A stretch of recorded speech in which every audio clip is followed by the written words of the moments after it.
Senior Fellow for China Strategy at the Heritage Foundation, the author of the 100-Year Marathon, Michael Pillsbury, joins me. Good evening, sir. And it does not appear that China tried to be sneaky or secretive with that first spy balloon. It's flying at 60,000 feet, but even some, commercial or some aircraft can get that high. So what do you think is the point of them sending that spy balloon here so brazenly? I think a big sort of clue to the mystery, GRETA, just came out this afternoon. The head of the Air Force, Chief of Staff of the Air Force over at Brookings, admitted that, I think I'll get his phrase exactly right, we have to fine-tune our radar, he said, because we did not detect this before. Now, from a Chinese point of view, that means the Chinese may have found, what to call it, a loophole, a gap in our air defense system. And so these balloons, as many as there may have been over the last few years in this global program they found a weak point in our system.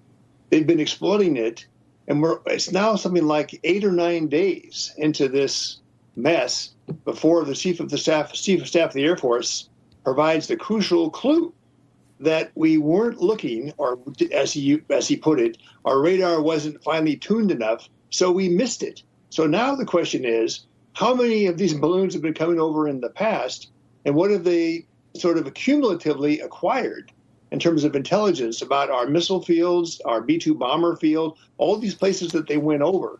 We may be looking at a program, GRETA, that's several years old. This is not just day one for China. I mean, the thing that I find curious, though, is a couple things. One is that China fired back at us, saying that we've had 10 balloons over their land since 2022, January 2022. We deny it. They say that it happened.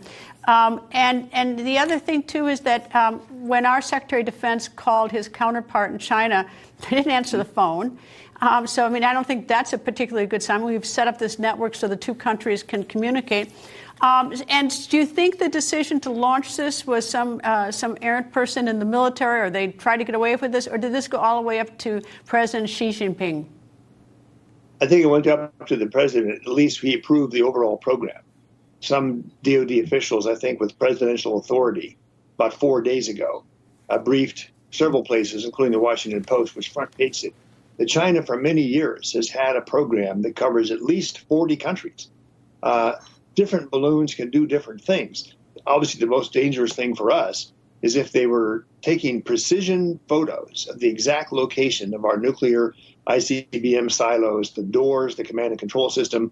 Because as you know, GRETA, we've talked about this before, the Chinese believe the nuclear balance of power is changing. The overall economic balance of power already has changed. So they now think they're equal or slightly superior to us. And this balloon espionage program has been designed to help them make their nuclear forces more accurate, even as they're planning to double their nuclear forces. It's in the Pentagon report a few months ago.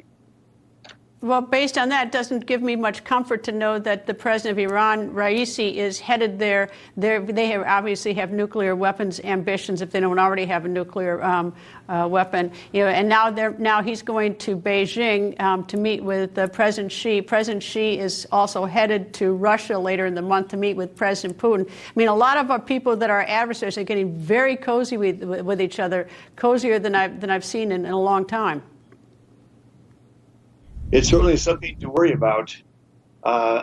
Overall, I think from the point of view of the Chinese 100-year marathon strategy, they're ahead of schedule now. They're talking about it won't take as long as they thought. It used to be 2049, GRETA, was the end date for when they would surpass us or even be double our economic size.